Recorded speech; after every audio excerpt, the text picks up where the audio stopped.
ఇదైతే మా అమ్మమ్మ వాళ్ళ ఇల్లు చూడండి. ఇదే మా అమ్మమ్మ వాళ్ళ చెట్లు ఇవన్నీ చూడండి గాయ్స్.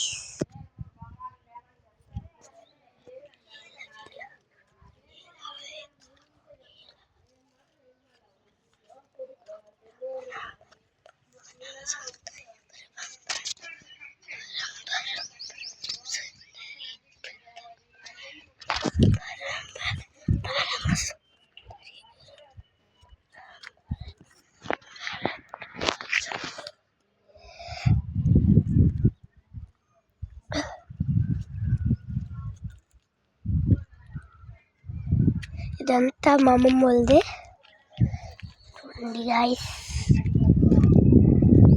ఇప్పుడైతే మా అమ్మమ్మ వాళ్ళ ఇల్లు ఇంటి లోపల ఎలా ఉంటుందో చూపించిపోతున్నాను. నెక్స్ట్ వీడియోలో మా అమ్మమ్మ వాళ్ళ ఇంటి లోపల ఎలా ఉంటుందో చూపించబోతున్నాను. ఓకేనా, బాయ్.